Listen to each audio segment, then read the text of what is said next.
Setelah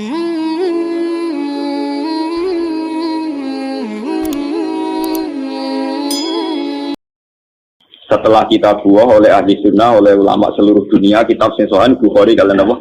Muslim. Bukhari itu rata-rata dikit 4 jilid, nak Muslim kali jilid.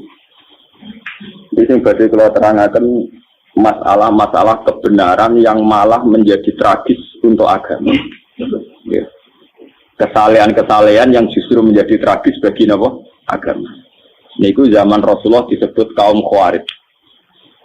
Tiang-tiang Khawarij itu soleh kok. Sedina-dinanya mau deres Quran kok sholat kok. Mau deres Quran sholat, deres Quran sholat. Mau pokoknya orang tahu orang salah nih. Darani wong zina ya kafir, darani maling ya kafir, darani koruptor gitu kok. Kafir. Kalau dia itu soleh. Soleh ibadah wajib, soleh ibadah apa? Sunnah. Tapi dari Kanjeng Nabi soleh yang model ini wajib diperangi. Mana yang ngerone kiai soleh teman-teman itu malah salah. Karena apa? Ini bahaya bagi agama.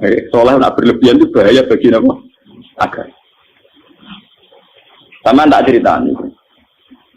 Kelompok Khawarij itu lahir yang teridentifikasi oleh sejarah dan sudah diramalkan oleh Rasulullah. Niku zaman Ali. Dan yang paling banyak mendapat khitab tentang Khawarij adalah Sayyidina Ali. Ketika Ali perang dengan Muawiyah, dan karena perang maka saling bunuh, saling tikam, saling menghujat. Orang-orang soleh itu risih. Roh Ali yo risih. Jarene pemimpin Islam, tokoh kok penggaweane perang ngrasani wong tukaran. Roh Muawiyah yo risih. Jarene wong soleh pemimpin kok penggaweane perang ngrasani. Artinya dia terus merasa paling soleh dibanding Ali, dibanding Muawiyah. Darane Ali yo gendho, darane Muawiyah ngene apa? Bentuk darani Ali ya kafir, darani Muawiyah kafir. Akhirnya kelompok ini meyakini bunuh Ali ya ibadah, bunuh Muawiyah ya apa? Ibadah. Akhirnya kelompok ini orang-orang soleh yang keluar dari tatanan Ali juga keluar dari tatanan Muawiyah. Walhasil akhirnya bikin gerakan untuk anti Ali, untuk Muawiyah. Bahkan ketika Sayyidina Ali kirim pasukan ke mereka, sedang deres Quran. Sauri-sauri buat deres Quran, poso, tahajud, enggak pernah salah. Tapi Kanjeng Nabi makanya ini sampai salah paham. Dipeseni Ali dipeseni nak ana kelompok ngono kon merangi. Sause iqamatil hujjah, sause mendapat penjelasan. Iya ampun nganti salah paham. Ya. Sampeyan salah paham neraka tenan. Bener nek malah. Ini masalah paling sensitif dalam sejarah Islam. Mergo ngadepi padha-padha wong Islam, bahkan wong Islam soleh. Jadi kita ngadepi wong napa? Soleh. Kalau ingin ngaji tentang Bojonegoro, kalau anggar setelah akhir bulan tentang Bojonegoro, tadi malam masih tentang Bojonegoro. Jadi lalu kalau terangkan masalah Khawarij. Kenapa Khawarij ini menjadi bahaya? Karena kesalehan yang tidak punya perhitungan. Jadi soleh tapi goblok. Misalnya ngeten, kalau contohnya ngeten tentang Bojonegoro, tentang Mriki, tentang Budi-Budi, kalau contoh. Misalnya tentang perempuan itu dianggap fitnah. Semua tragedi sosial karena perempuan. Wong nakal lali anak bojo mergo katut wedoan. Kiai lali kitabe karena katut napa wedoan. Pejabat lali tugas kewajibane katut napa wedoan. Sehingga kesalahan yang namanya perempuan itu divonis semuanya serba hitam.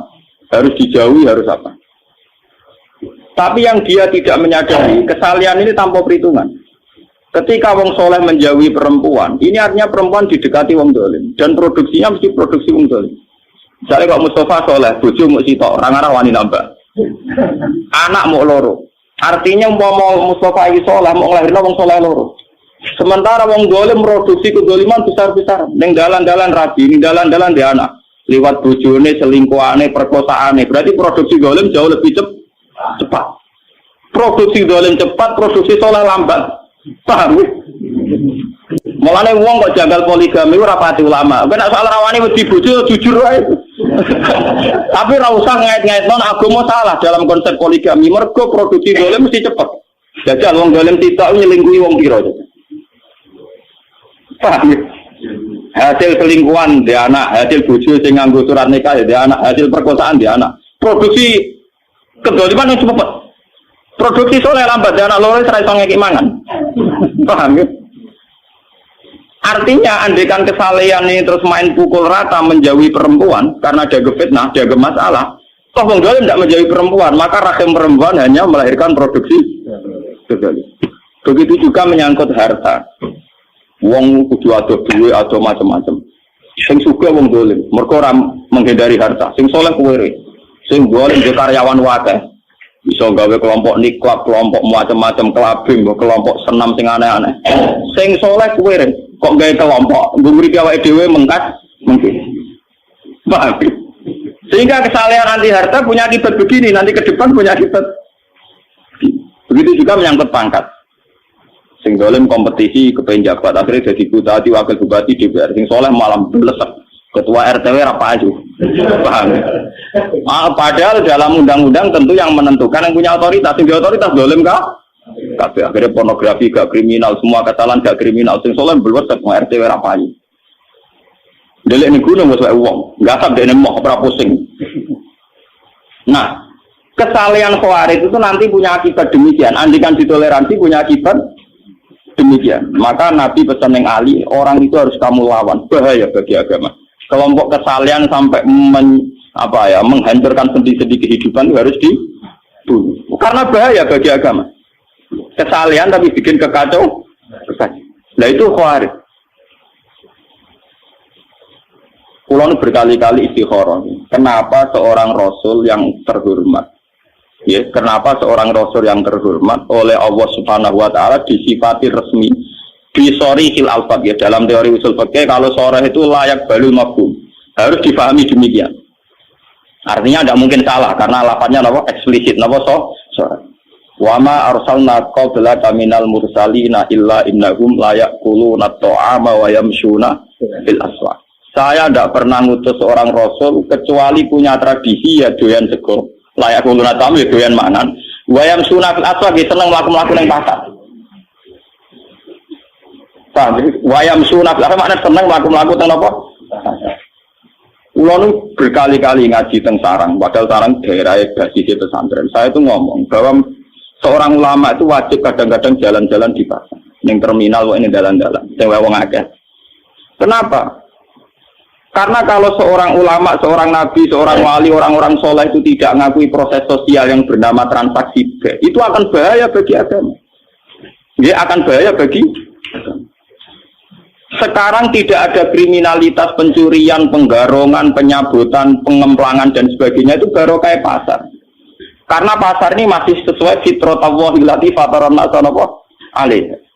Di mana manusia ingin memiliki sesuatu harus lewat transaksi. Nah, kepengen untuk gedang goreng kudu tuku lewat transaksi. Kepengen untuk gula ya harus tuku lewat transaksi. Ingin memiliki sesuatu juga harus beli lewat transaksi.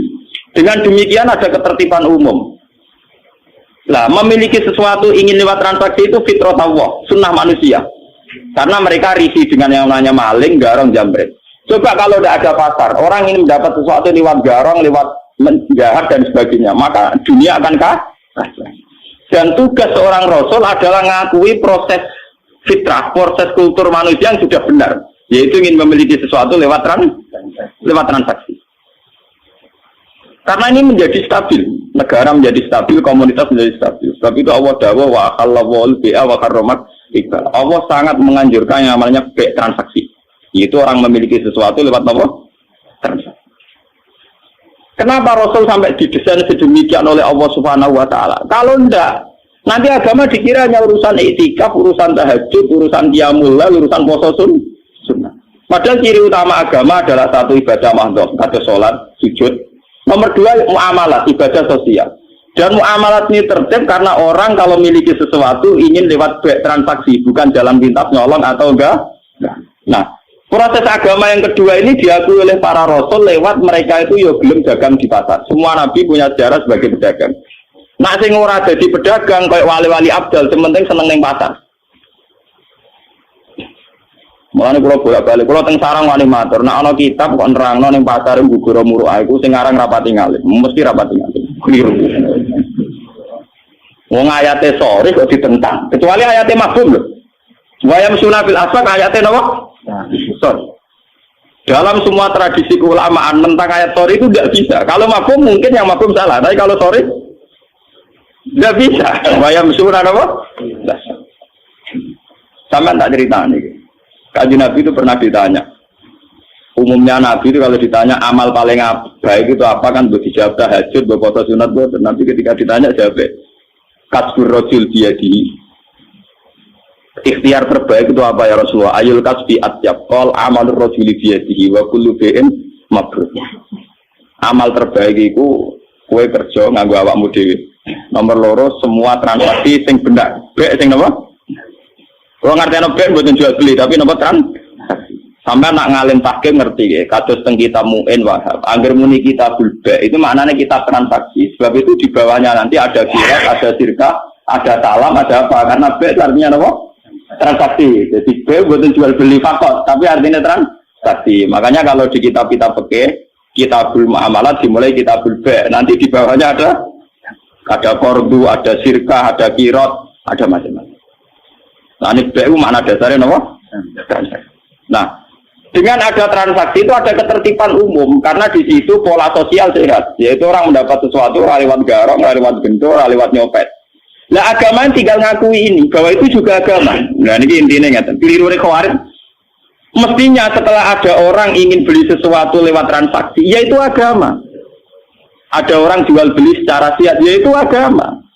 Nak ngono agama iku loro, agama sing ibadah mandha kaya salat sunat, agama sing kaya muamalat yang benar kaya transaksi yaitu agama. Lah Rasul disuruh ngakui sing kaya salat ya saleh, puasa ya saleh, transaksi secara legal ngene apa? Dan itu juga agama. Termasuk agama adalah jual beli secara benar. Golek nafkah anak istri juga termasuk agama. Imatatul adza anitorik juga termasuk agama. Semua kebaikan agama. Kata Nabi wa kullu ma'rufin juga agama. Semua kebaikan namanya apa? Agama. Nah, orang Khawarij mereduksi agama hanya dengan kesalahan subjektivitas. Misalnya dia ini itikaf di masjid, ono wong moro pasar, wong kok kedonyan, akhirate kapan? Paham? Ono wong waji istiqosan, kok ono wong transaksi ning gone alun-alun, mulai ibadah kapan? Men mergawe rina wong kedonyan. Sehingga nanti agama ini tercerabut dari hukum sosial. Dan itu bahaya bagi agama, bahaya apa? Bagi agama. Lawang Khawarij ini dari Nabi kon merangi karena bahaya, yaitu mereduksi agama hanya untuk urusan ibadah Saya punya catatan hadis sahih yang diriwayatkan Imam Ghazali. Suatu ketika Nabi itu jagungan teng teras masjid kalian sahabat-sahabat yang badhe itikaf. Niku teng Ghazali teng Ihya bab Fadilatul Kasbi, bab fadilah kerja. Terus wonten cantom gagah nggawa cangkul. Gua pengen kebun kurma apa nopo. Bila serang-arang mar kebun padi ora ono pari niku. Terus dari sahabat-sahabat sing niku ya cara ngene kok Rukin Mustofa sahabat seneng ngaji, seneng saleh-saleh. Hal la yakunu jaladuhu fillah. Wah, jaiku akan lebih baik nak gagahe digo iktikaf. Kesaleane dipakai iktikaf. Pak Amin ngurusi dunya. Terus dari Nabi hal la taqulu kadzalik. Kamu jangan komentar demikian. Dia mungkin kerja untuk nyarikan nafkah untuk ibunya dan itu baik. Atau menyarikan nafkah untuk anak istrinya juga itu baik. Nah ini hebatnya Rasulullah. Sebab itu agama sebetulnya dalam konteks Indonesia itu tidak pernah kalah. Makanya aku darani kiai paling sukses ya aku. Mereka ora tau kalah. Nak kiai sing senengane ngaji sekali sing ngaji sithik ngrasa kalah wong ora seneng ngaji men kedunyan wae. Lah aku kan mboten. Misalnya sing seneng ngaji yo apik wong ngaji. Ning pasar ya apik wong nglakoni golek nafkah anak bojo. Sing mulai saiki macul iki sama ya apik wong kerja. Jadi aku nganggep sukses umatku baik-baik saja. Lah salah kiai darani sing apik sing melok kelompok dekne sihosa sehingga darani ono kiai mulang ora ono sing ngaji malah do kedonyan ning sawah. Ya akhirnya dia merasa kalah mergo sing ning sawah luwih akeh dibanding sing ngaji. Dia cara berpikir salah maka dia merasa kalah terus. Perempal wis ngono keliru cara Kanjeng Nabi. Dia nek sing dibela-bela Kanjeng Nabi, jebule Kanjeng Nabi nyalahno. Apa ora lara. Lah nek kaya kula kan santai. Sing ngaji ben ngaji kalau biasa ora toko-toko tawa ke dia. Ya apik, wae tak apa ya apik. Karena kemenangan agama sebetulnya dihalal demikian dan itu memang agama. Sama cek di Quran, di hadis semua perilaku sosial yang benar itu ya bagian dari agama. Karena agama adalah amar ma'ruf nahi mungkar, semua ma'ruf itu makmur diperintahkan. Diperintahkan adalah bagian dari agama. Nah, dari Kanjeng Nabi akhirnya cara sahabat terpelajar sudah tahu. Nak ngono sing iktikaf ya sedang dalam bingkai agama. Sing saiki nggo pacul ning kebon ya sudah sedang dalam bingkai agama. Dan kok kiai iki model ngono kan aman. Nang ngaji Nabi yang ngrasa sukses. Sing bareng beliau ning masjid ya nderekno Nabi.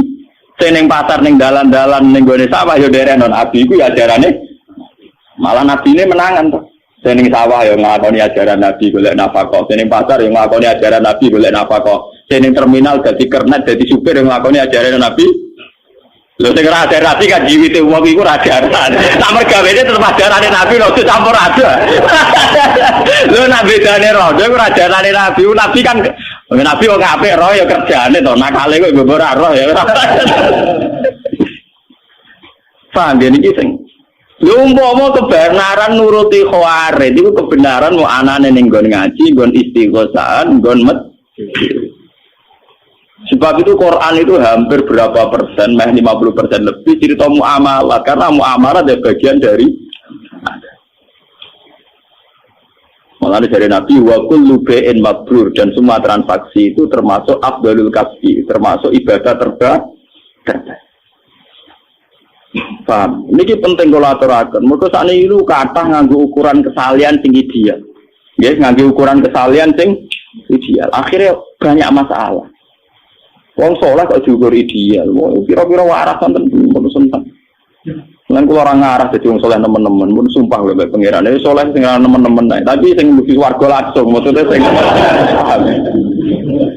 Lha kula nak mulane sarang sering guyon ngeten. Poso Senin Kamis sunah Nabi.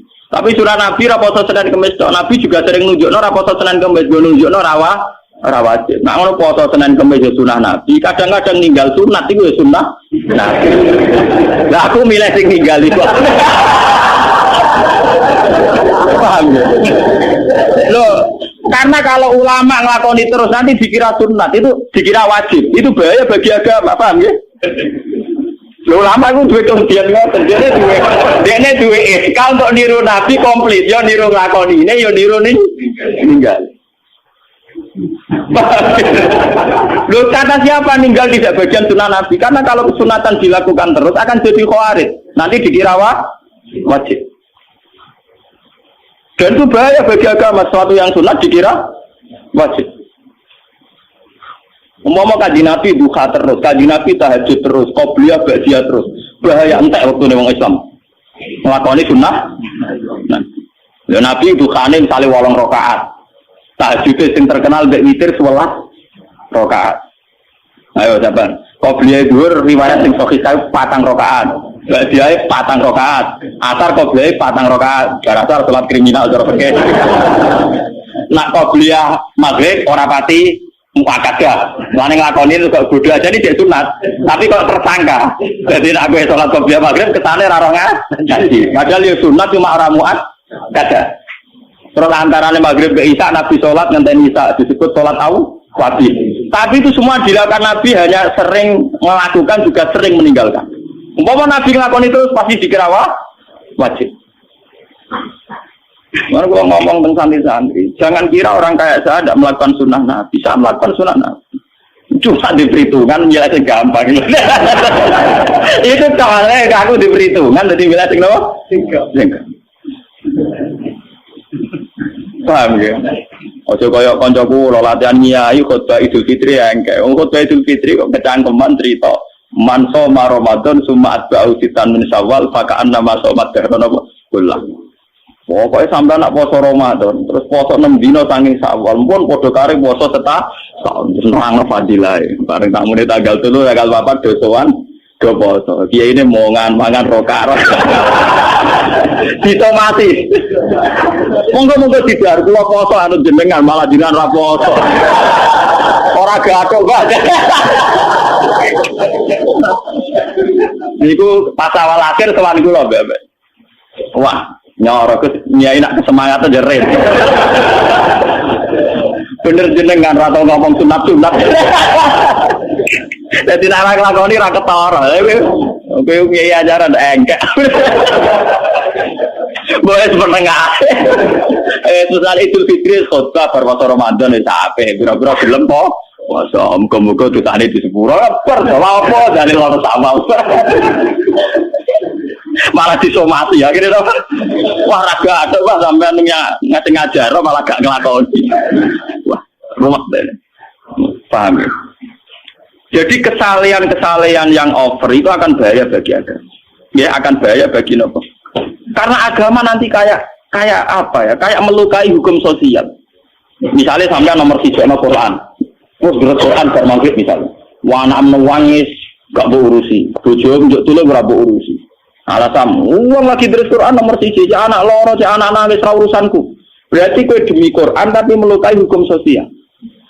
Sementara Quran yang kamu baca itu artinya wa ahsinu innallaha yuhibbul muhsinin. Lakukan kebaikan. Allah mencintai sesuatu yang mulane Sayyidina Ali ngomong ketika mau keluar dari Quran. Kon bela sing bener ra gelem tetep maca Quran. Quran iku ora iso ngongkon, sing iso nerangno ulama. Kekakuan. Padoro babiyahi hadaza. Niku tegere riwayat padoro babiyahi hadaza alal mushaf. Mushaf dikuku di Sayyidina Ali. Ya Quran itu kok waca, itu ngongkon kowe nulung wah. Lho iya kan lucu toh, misalnya sampean ndres anak-anak nangis. Perkara njuk susu mbok opo. Terus kowe mau nulung karena nomor 3 nang Quran, nomor 2 nang anak. Lah wong saleh model khawarij ngoten niku, cara berpikir ngoten niku. Toh saat kowe nulung anak iya jek ndres Quran, mergo kowe nulung anak ya perintahe Quran. Ngapi bojo ya atas nama perintahe. Toh kamu tidak perlu lepas dari Quran kan saat nulung anak memperintah Allah wa ahsinu innallaha yuhibbul. Misalnya kalau dari Quran ana tamu misalnya Mustafa barukan tuh assalamualaikum Gus kula nuwun. Lho aku mesti kere kok rugen yo ngakoni Quran dari Quran kok sakit kere itu kan paham. Ora kok kula tetep dari Quran wacana rugen makhluk nomor piro lho. Lah kesaleane kuwarit ngene iku paham lho. Paham ya? Bahaya kesalahan model ngono napa? Mulane Abdul Qasim Al-Junaidi termasuk tokoh tarekat paling diikuti jeneng Abdul Qasim Al-Junaidi. Dia punya tradisi poso terus. Wah, tak urip-uripe poso, terkenale. Jebule santrine sering roh dekne ku mangan. Ayo dekne kita koi. Kudu jadi kan poso terus, tapi jebule ana tamu ge mangan. Lah aku mangan baturi tamu gajare ora kalah mbek nerus napa? Poso. Dadi sanut ulama sing ngono kuwi. Tapi perasaane dekne tetep poso karena batalnya poso ora krana nuruti nafsu, krana permata. Pertamane mulai tetep biasa gitu terus apa kan. Ora kadung batal rokokan terus. Wis kadung gak poso, menisan rokokan terus ora ngono maksud. Ya sekadar pas paham kan? Lho kok oh kok.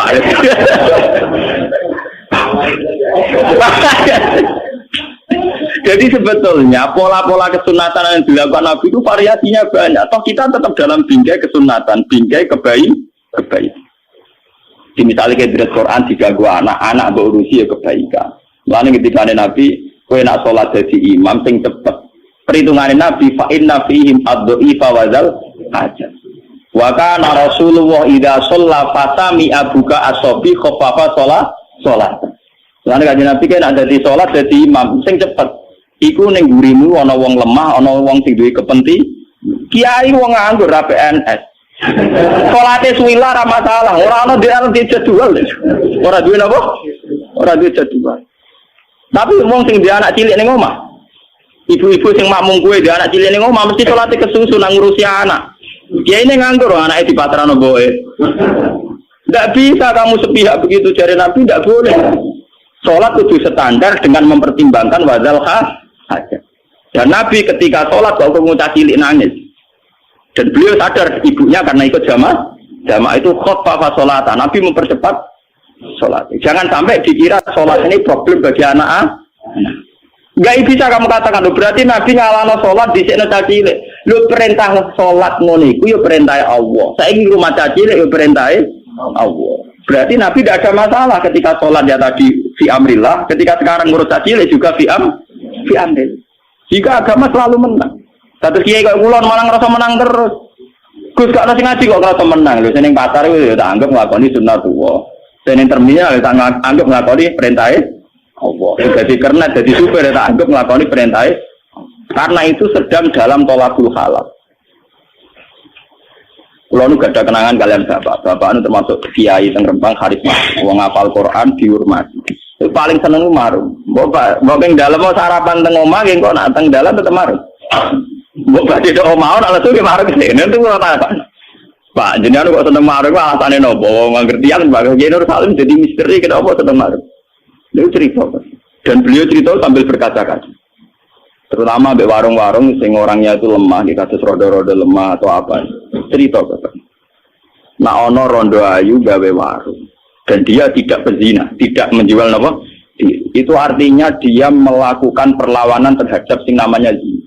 Uang nganti buka warung, artinya mau nyolong, mau menjual diri sebagai pezina, mau korupsi.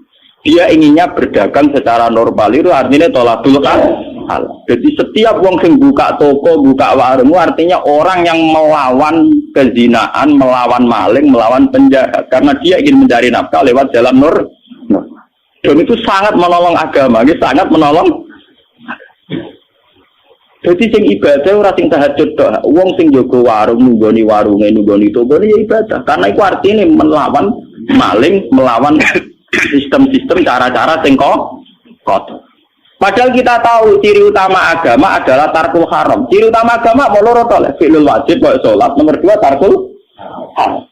Dan tarkul haram dalam masalah rezeki tentu implementasinya diwujudkan lewat duwe warung, duwe toko, paham ya? Ya lewat nerak jarum barang cara ki kuat iku terus cara roken ki piring Jepang. Iku ora nilai piring Jepang, nilai perlawanan terhadap ora gelem nyopet. Paham? Rai-rai potongan nyopet nak wis terus mergawe ora sida nyopet. Lah nek ngono mergawe dianggap perlawanan sangka tabiat buruk kaya nyopet, maling dan itu juga menguntungkan agama dan bagian dari mulane kudu kok regani. Ora kok malah kiai fatwa kiai marung buak muruah. Iku cara bapak mak. Kok paling gak berkenan ngono-ngono wengkar banget. Wong anak kula niku kula cerita bolak-balik teng mriki.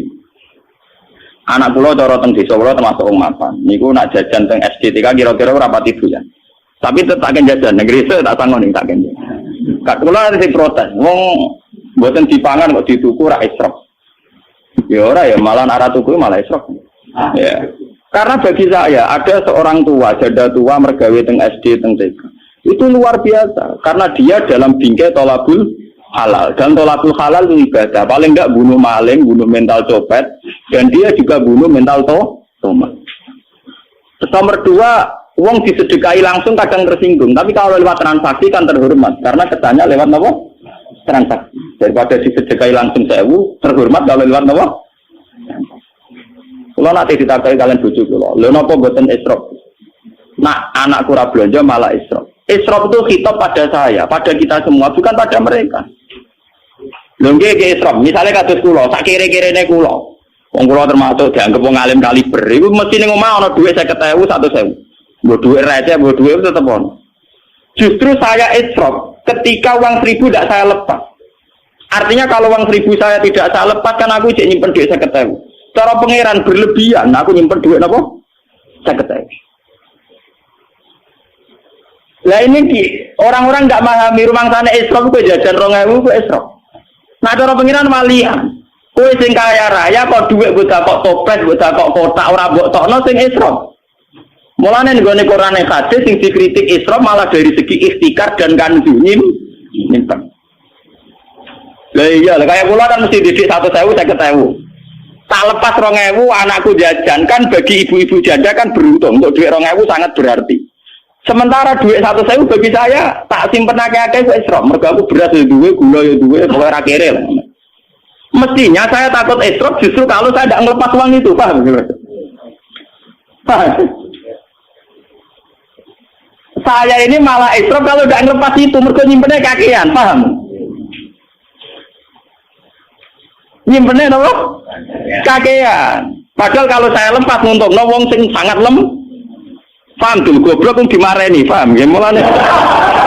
Tapi selama ini kita orang ngajari anak walian, tuku jajan kok lha bapak sing kecelok kiai nyimpen duit akeh ku sing esro, paham? Mulane anggere ajarane Nabi mesti tentang tasarruf. Mergo kanzu nyimpen masalah. Paham? Jadi sing Isra ora ngetokno dhuwit 2000 justru nek mbok simpen ngono apa? Isra. Mergo dipucumen kakek, anu ora mbok butuhno kok mbok simpen. Saiki kowe butuh gak dhuwit 2000. Sak kira-kira nek kok rukun mesti ra butuh. 2000. Artinya kalau dilepas tidak punya akibat apa? Sudah tidak punya akibat apa? Akibatnya positif bagi si janda ini. Sementara mbok simpen gak ada akibat juga 2000. Kayaknya pernah kita oleh janda akibat juga. Nah 2000 kan ora ono gunane itu. Mbok simpen ra ono gunane, mbok lepas man. Berarti saat disimpen niku sing jenenge Isra. Mulane ning Quran sing sering dikritik masalah kanzu nyimpen ikhtikar. Paham ya? Muga sing sering masalah adalah sebetulnya malah nyimpen. Saiki misale kowe duwe wong sugih, duwe kelambi 20 pasang. Terus ngekeki wong kere loro dari bojom, Pak Isra kok kei loro. Lho kowe di 10 kowe Isra. Justru mbok kalongi loro iku malah ra Isra. Paham? Kok malah ngekeki loro diarani Isra. Untuk nek elek iku cara berpikir ya elek.